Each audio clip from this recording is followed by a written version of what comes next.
क्या संसदको निष्पक्ष ढङ्गले नेतृत्व गर्नुपर्ने, सबैको साझा व्यक्तित्व हुनुपर्ने सभामुख नाङ्गो ढङ्गले एमालेका विरुद्ध षड्यन्त्रमा शरीक हुनुहुन्छ र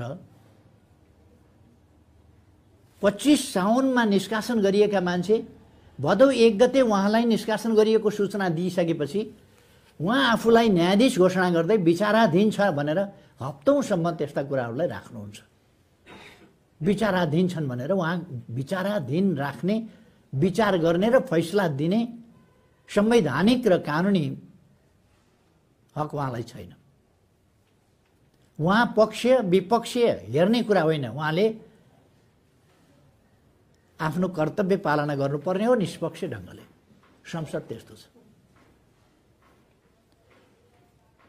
एकजना मान्छे उठेर अवरोध गरे मैले संसद म चल्न दिन्न भन्यो भने उहाँ 2 मिनेट नफर्किकन संसद स्थगित गर्नुहुन्थ्यो। अहिले देशको सबभन्दा ठुलो पार्टी, प्रमुख प्रतिपक्ष, उसले आफ्नो असन्तुष्टि, आफ्नो विरोध जनाइरहेको छ, वेल घेरिरहेको छ, तर पनि उहाँ कार्यक्रम पुरुखुरु चलाउनुहुन्छ।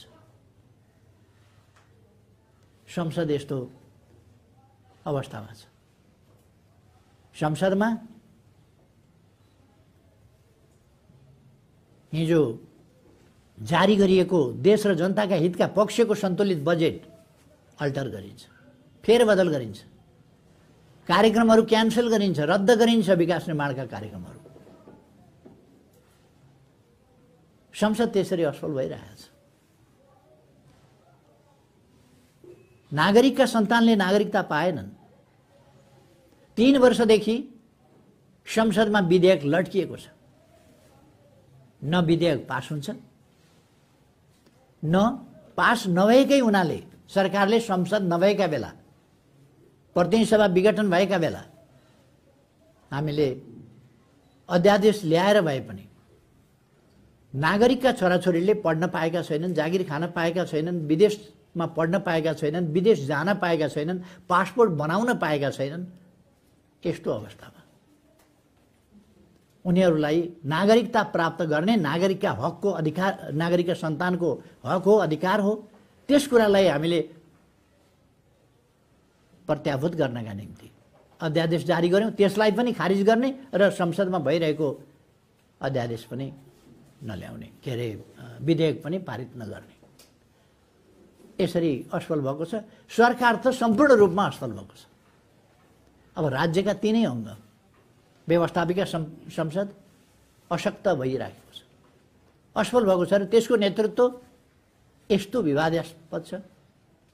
विवादमा परेकोले राजीनामा दिनुपर्छ भनेर अन्त भन्दै हिँडेका छन् तिनै मान्छेहरू। विवादमा परेको आफ्नै मान्छे, उहाँहरूको आफ्नै किन भन्नु पर्यो भने उहाँ त निष्पक्ष त हुन सक्नु भएन। अरूको निष्कासनको पत्र तुरन्त ढोकैबाट मागेर टाँस्ने, नेकपा एमालेको निष्कासनको पत्र विचाराधीन राखेर निर्वाचन आयोगलाई नेकपा एमालेका विरुद्धका गतिविधि गर्नका लागि सजिलो बनाइदिने, त्यो काममा त सभामुख संलग्न हुनुभयो। व्यवस्थापिका प्रभावकारी ढङ्गले अगाडि बढ्न सकेन, निष्प्रभावी भयो र पक्षपातपूर्ण भयो। त्यसको नेतृत्व नै ठिक भएन। यस्तो विडम्बनाको स्थिति छ। नेतृत्व ठिक भएन भने त्यसलाई फेर्ने, त्यहाँको गणित यस्तो विवेक शून्य तरिकाले चलिराखेको छ जसले गर्दा त्यो गणितको दुरुपयोग भइराखेको छ। 4 वर्ष अगाडि भएको निर्वाचन, त्यस निर्वाचनले जुन गणित दिएको थियो जे कामका लागि, त्यो छताछुल्ल भएको छ, बिग्रिएको छ। त्यसकारण अहिले जनताको अवस्था के छ हामीले त्यो बुझ्न जान चाहेका थियौँ जनताका बीचमा ताजा जनादेशका लागि। त्यसलाई रोक्ने काम भयो। ताजा जनादेश रोक्ने भनेको एकछिन हत्केलाले सूर्यलाई छेके जस्तै हो। फेरि त जनादेशमा जानु पर्ला। म आज यस पालिका र इलाका अधिवेशनमा सरिक भइरहनुभएका देशभरिका तमाम कार्यकर्ता कमरेडहरूलाई भन्न चाहन्छु, अब हामी चुनावतर्फ जाँदैछौँ। तीनै तहका चुनावतर्फ मिति कुन कुन हुने हो त्यो आफ्नो ठाउँमा छ, छोडिदिउँ। जहिले होला चुनाव, हामी चुनावतर्फ जाँदैछौँ र चुनावमा हामीले देश बिग्रिन नदिने गरी, संविधानको रक्षा हुने गरी, लोकतन्त्रको रक्षा हुने गरी, विकास निर्माणको गति जो अवरुद्ध गरिएको छ त्यसलाई फेरि अगाडि बढाउने गरी डिरेल गरेको राजनीति, डिट्र्याक गरेको लोकतान्त्रिक प्रक्रिया, त्यसलाई ठिक ठाउँमा ल्याउने गरी हामीले आगामी निर्वाचनहरूमा परिणाम प्राप्त गर्नुपर्छ। त्यसका निम्ति तयारीमा जुट्न म आग्रह गर्न चाहन्छु। हाम्रो पार्टीलाई कमजोर पार्न आन्तरिक घुसपैठदेखि आन्तरिक रूपमा अनेक प्रकारका खेलहरू हुनेदेखि र आन्तरिक रूपमा मिर जाफर र मिर कासिमहरू उत्पादन गर्ने कुरादेखि यस्ता अनेक खेलहरू भए। आन्तरिक रूपमै पार्टी विरोधी विभिन्न प्रकारका व्यक्ति र तत्त्वहरू सिर्जना गर्ने र जो सुसुप्त थिए तिनलाई सक्रिय बनाउने र पार्टीलाई चोइट्याउने सम्मका प्रयासहरू भए नै, कामहरू भए नै। र एउटा त नेकपा एमालेको जमाना सिद्धियो, एमाले सिद्धियो। पहिले त उनीहरूले केपी ओली बिनाको एमाले भने, केपी ओली बिनाको सरकार भने। केपी ओली बिनाको सरकार त संसदीय गणितको कुरा हो। संसदीय गणित सधैँ विवेककै प्रयोग हुन्छ, होइन दलीय व्यवस्थामा दलीय व्हिपको प्रयोग हुन्छ।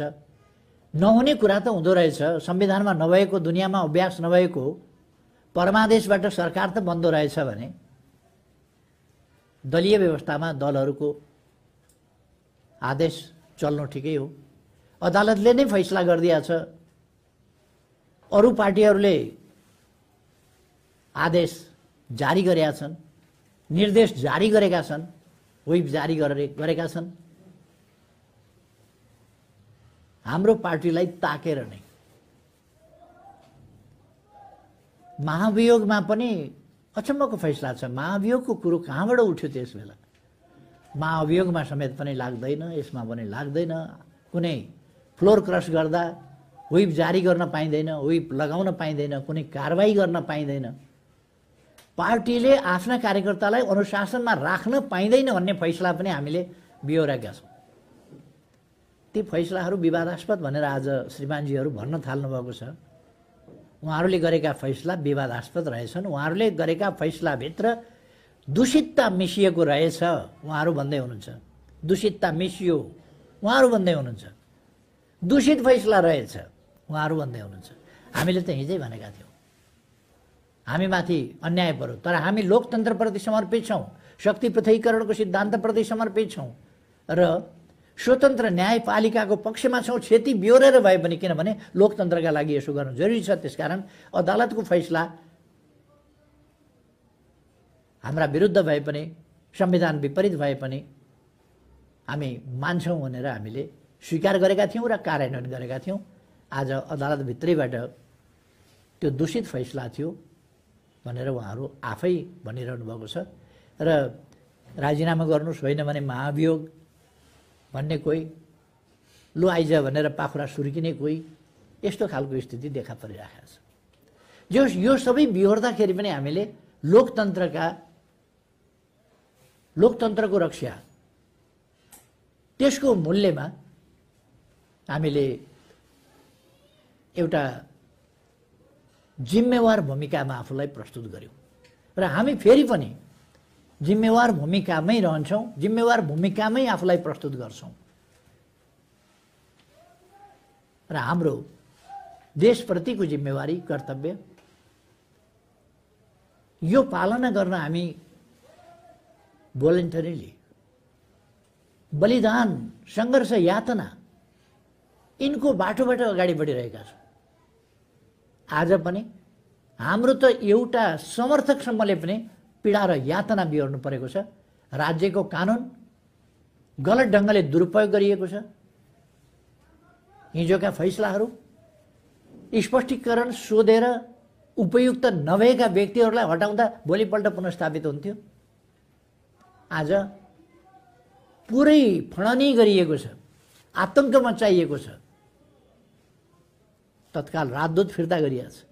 केही काम गर्न नसक्ने राजदूत फिर्ता गर्न सक्ने, केही काम गर्न नसक्ने आफ्ना मान्छे भर्ती गर्न सक्ने, जनताका काम गर्न नसक्ने, विकासका काम गर्न नसक्ने, एकैचोटि 1400 बाटाहरू बनाउन सक्दिन भनेर ह्यान्डसअप गरेर कट्टा गर्ने, ती आयोजनाहरू रद्द गर्ने, अनि कर्मचारी आतंक, सरुवा आतंक, धाक धक्कु बढुवा गर्दिन, यो गर्दिन आदि कुराहरू यी त चालु छन्।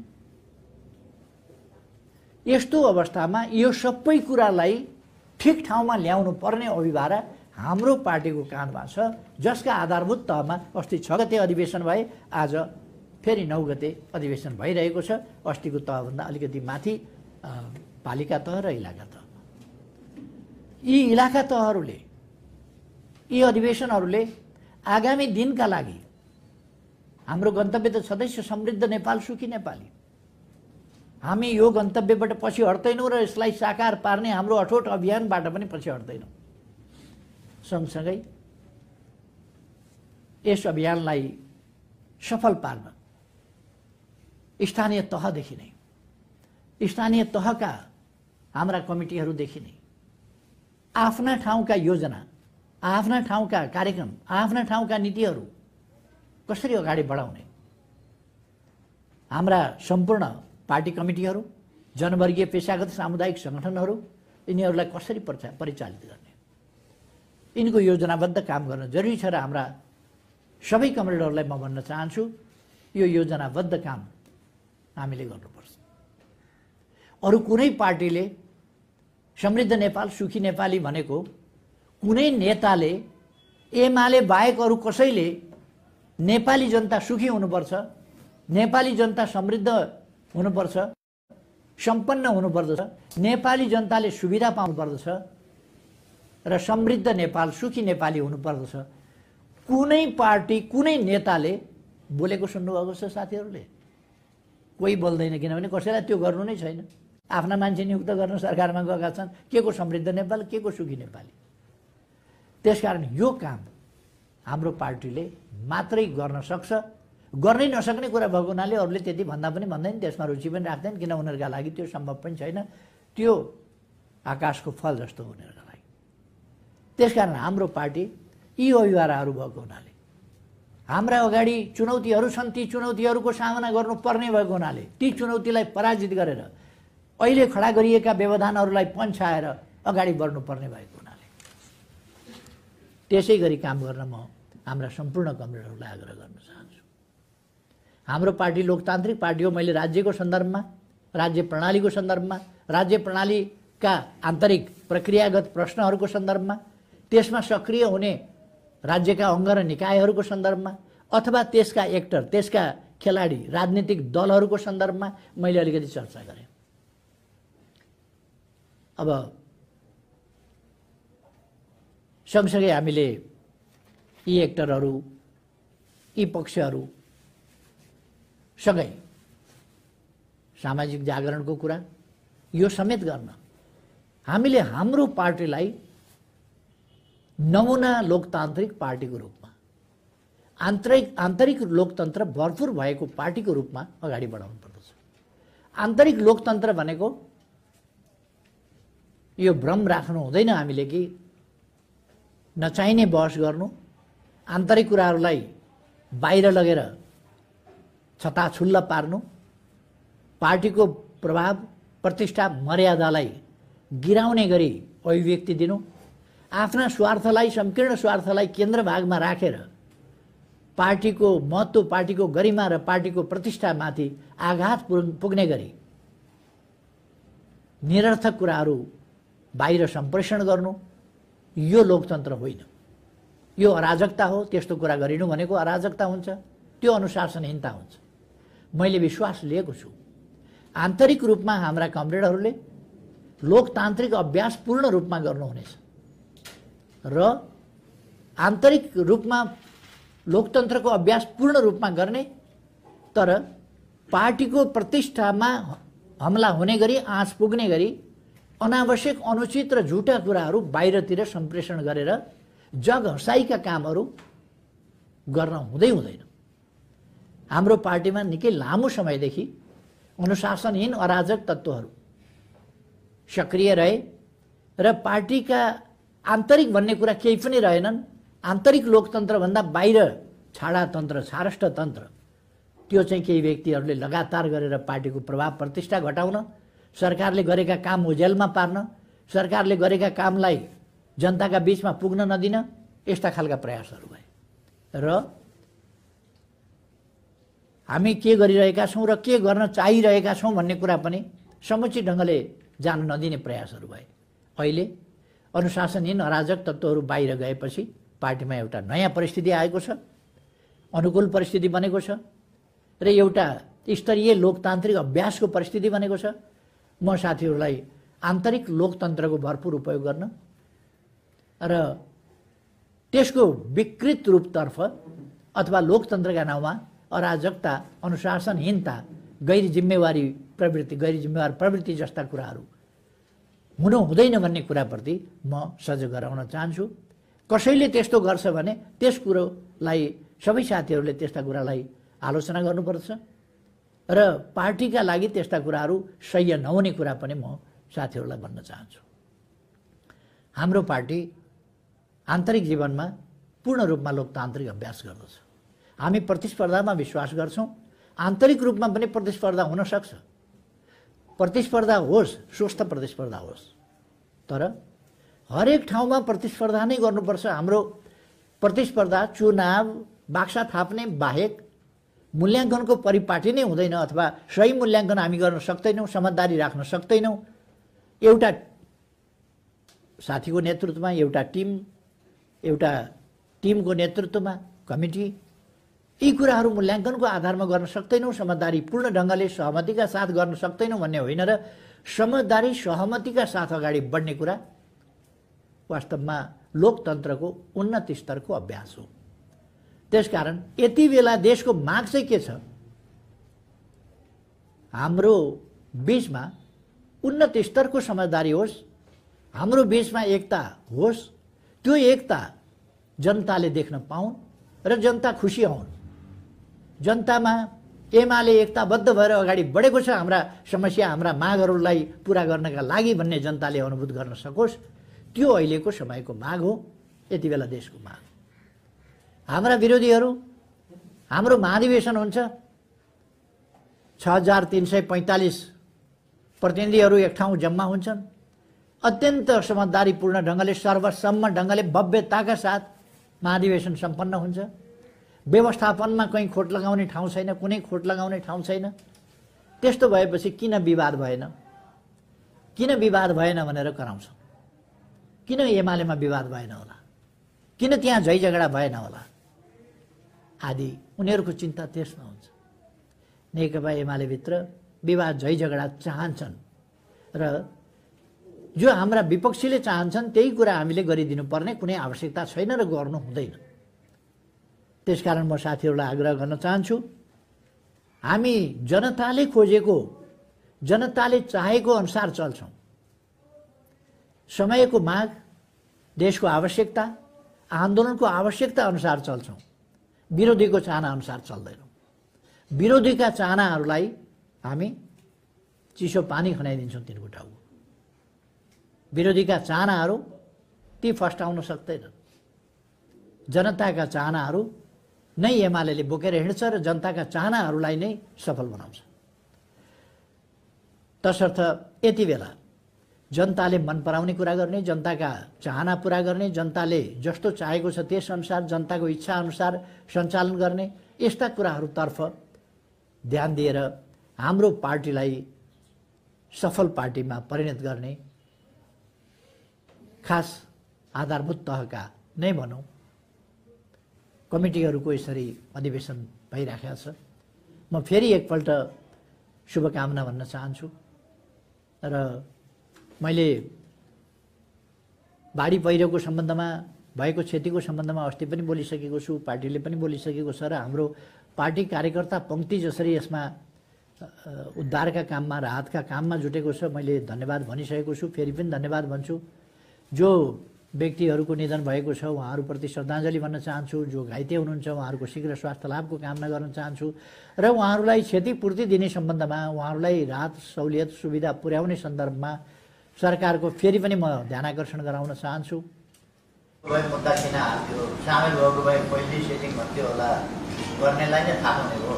त्यो उहाँहरूले कुरा गर्दै हुनुहुन्छ अहिले सेटिङ गर्नु, त्यो हामी बुझ्दैछौँ, हेर्दैछौँ के सेटिङ हो, कस्तो सेटिङ हो, के रहेछ भनेर हेरिराखेका छौँ हामी।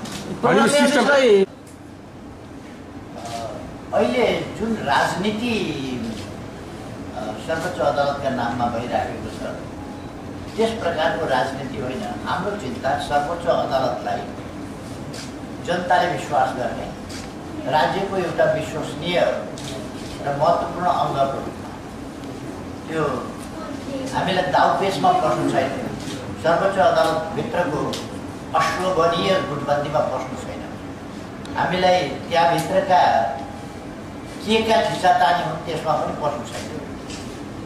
लोकतन्त्रका विरुद्ध त उहाँहरूको 5 जनाको फैसला भन्ने हो भने जुन फैसलालाई लिएर अहिले उहाँहरू कुरा गर्दै हुनुहुन्छ 5 जनाको फैसला आउँदाखेरि त अनि बारले डेलिगेसन गइगइकन इजलास तोकेको होइन र अधिवक्ताहरूले उफ्री इजलास तोक्या होइन र आफैसँग इजलासमा बसेका फलाना मान्छे हुनु हुँदैन भनेर उहाँहरूले फैसला नोट लेख्नु भएको होइन र अनि आफैसँगका साथीभाइलाई हटाएर हामी मात्रै बस्नुपर्छ भनेर सेटिङ उहाँहरूले मिलाउनु भएको होइन र न्याय निरूपण गर्न त अदालतका श्रीमानज्यूहरूले नै नदिएको होइन र अनि अरूलाई हटाएर एक थरीलाई हटाएर अर्को थरी ल्याएर सेटिङ त्यहाँनिर भएको होइन र तसर्थ अलिअलि सेटिङ त बाहिरको सेटिङ भित्री रहस्य त थिएन, पोलिटिकल जस्तो लाग्ने सेटिङ चाहिँ त्यस बेला देखिया हो। त्यति बेलै जब अधिवक्ताले बेन्च गठन गर्ने, इजलास गठन गर्ने वा बारको डेलिगेसनले इजलास गठन गर्ने वा धम्कीका भरमा इजलासका सदस्यहरू फेर्ने वा आफूले भने जस्तो खालको भएन भने न्यायाधीश मान्दिन भनेर इजलासबाटै भने यी तमासा पहिले परमादेशभन्दा अगाडिकै सेटिङ होइन र मैले जनाउनु पर्ने, एमाले कुनै पक्ष धन्दा जनाउनु पर्ने होइन। हामीलाई त निष्पक्ष स्वतन्त्र शक्ति पृथकीकरणको सिद्धान्त बमोजिमको न्यायालय चाहियो। संवैधानिक इजलासको जहाँसम्म प्रश्न छ उहाँहरूले सुरुदेखि नै मान्नुभएको छैन। सुशीला कार्कीजीले फैसला गरेर संविधानको बर्खिलाफ फैसला गर्नुभयो उहिले नै।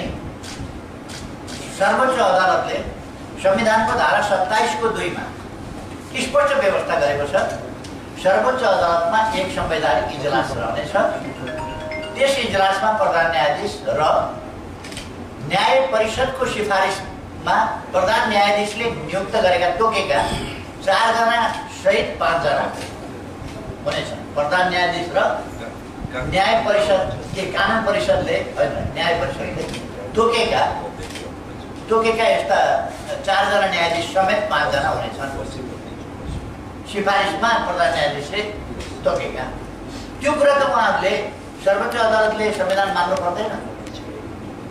त्यसै बेला तोक्नुभयो उहाँहरूले आफूलाई चाहियो सिस्टममाथि प्रहार नभनिकन एक थरी सिस्टममाथि प्रहार गर्ने भनेर नै अलिकति हौसिएको एउटा सानो जमातमा हौसिएको पनि देखिन्छ। त्यसको केही अर्थ छैन। तर सिस्टममाथि प्रक्रियागत ढङ्गले प्रक्रिया कमजोर पारेर विभिन्न अङ्ग र विभिन्न राज्यका निकायहरूलाई कमजोर पारेर त्यस मार्फत सिस्टमलाई कमजोर पार्ने प्रयास भइरहेको छ। तर नेकपा एमाले जस्तो पार्टी पनि छ र सचेत जनता छ। यति धेरै वर्षको 71 वर्षदेखि भन्दा पनि 81 वर्षदेखि सङ्घर्ष गरेर आएको, त्योभन्दा अगाडिदेखि सङ्घर्ष गरेर आएको, सङ्घर्ष र बलिदानको एउटा इतिहासबाट अनुभव लिएको नेपाली सचेत नेपाली जनता छ। त्यसकारण सिस्टम कल्याप्स गर्न सिस्टमलाई असफल पार्न त सम्भव छैन। तर त्यसलाई अलिकति बदनाम गर्ने र त्यसको प्रभावकारिता कमजोर गर्ने त्यो कुरा त अहिलेको सरकारबाट हामी देखिरहेका छौँ।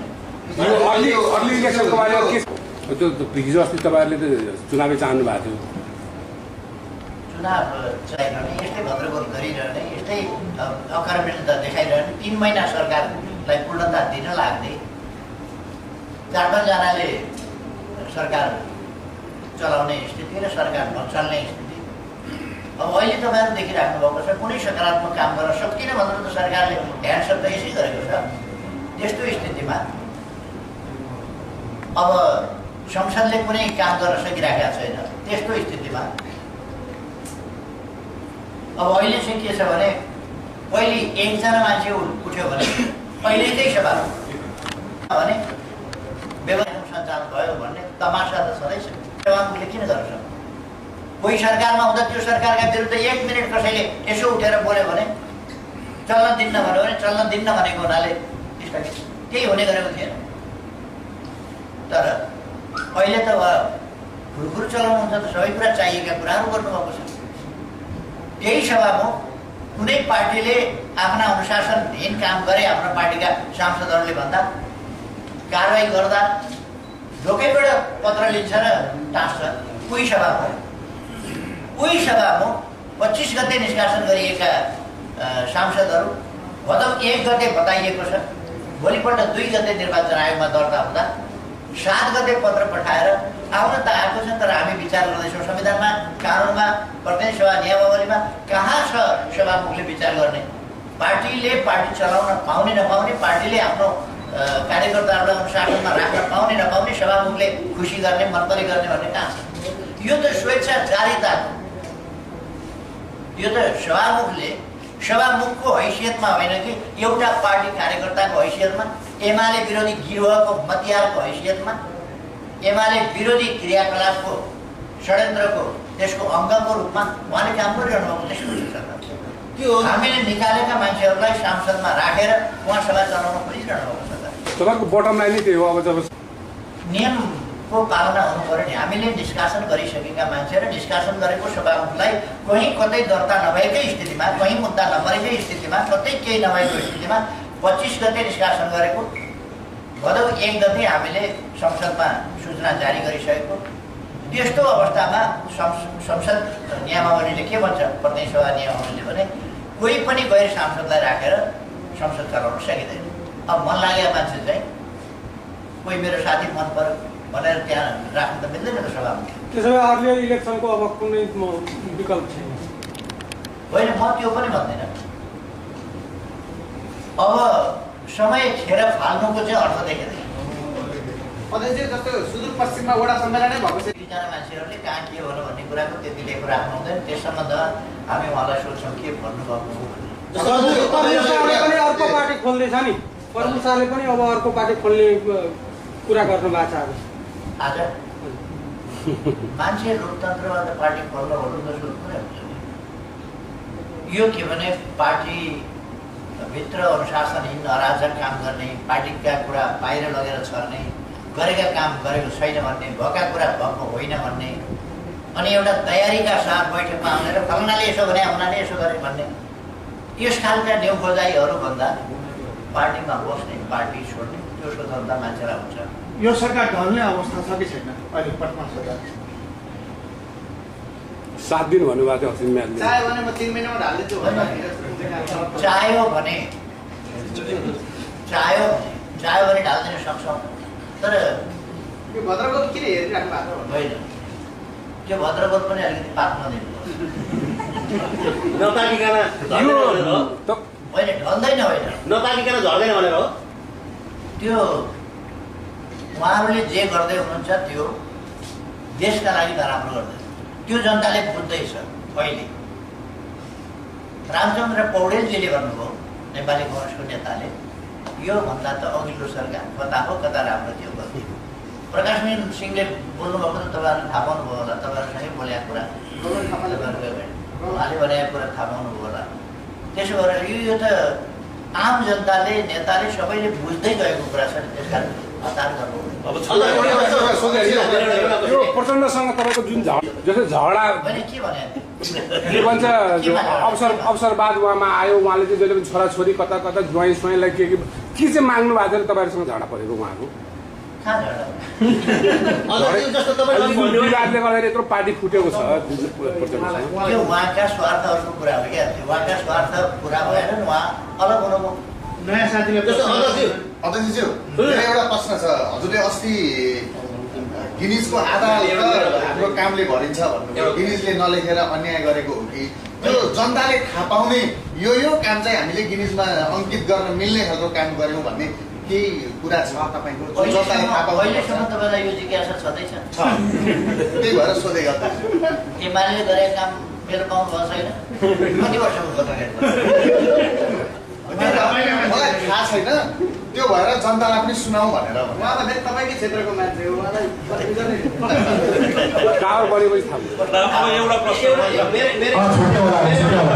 जस्तो अघि यहाँले भन्नुभयो नि एउटा सानो समूहले यो सिस्टममाथि प्रहार गरिरहेको छ भन्नुभयो त्यो सानो समूह चाहिँ ठ्याक्कै भन्न मिल्छ कुन समूह कहाँ छ संसदमा छ कि बाहिर छ कि कति बेर के रूपमा निस्किन्छ कति बेर कुन मण्डलमा निस्किन्छ तिनीहरू नाम चर्चा किन यहाँ अहिले प्रदेश सभाको मा विश्वासको मतको लागि गएको छ विश्वासको मत पाउने अहिले अवस्था देखिँदैन सङ्ख्यात्मक रूपमा त्यसबारेमा अलिकति भनिदिनु एउटा कुरा के हो भने हाम्रै पार्टीका केही मान्छेहरूले अनुशासनहीन अराजक पार्टी विरोधी देश विरोधी आन्दोलन विरोधी र अग्रगमनलाई धक्का पुर्याउने प्रतिगामी कदम चाले पार्टीभित्रैबाट त्यसो भएर त्यस्तो स्थिति पनि आउन सक्छ पहिले राजनीतिमा किन भइहाल्दैन भने तपाईँले सर्वेसमा जे देखा हुन्छ त्यही मात्रै हुँदैन कहिले अब किन 15 गतेसम्म गइरहेका छ 15 गतेसम्म किन गइरहेका छ त्यो पनि थाहा पाइरहेको जे पनि हुन सक्ने सम्भावना हुन्छ त्यसमा अहिले मैले धेरै केही यो सम्भावनाको कुरो गर्दाखेरि यो अहिले माओवादी केन्द्र हामीले चाहिँ सुनेका छैन तपाईँहरूले प्रसारण गरेको देखाएको छ के आधारमा गरे हो तपाईँहरूले थाहा छैन चिनको कसैले भनेको छैन राजदूतले भेटेको छैन कन्फर्म गरेको छैन माथिबाट पनि कसैका चिनका नेताहरूबाट कुनै त्यस्तो खालको कुरा आएको छैन तपाईँहरू कहाँ कसरी आइपुग्यो सम्भावनाको खेल भन्दाखेरि हामीले चाहिँ सुनेका छैन तपाईँहरूले प्रसारण गरेको देखाएको छ के आधारमा गरे हो तपाईँहरूले थाहा छैन चिनको कसैले भनेको छैन राजदूतले भेटेको छैन कन्फर्म गरेको छैन माथिबाट पनि कसैका चिनका नेताहरूबाट कुनै त्यस्तो खालको कुरा आएको छैन तपाईँहरू कहाँ कसरी आइपुग्यो सम्भावनाको खेल भन्दाखेरि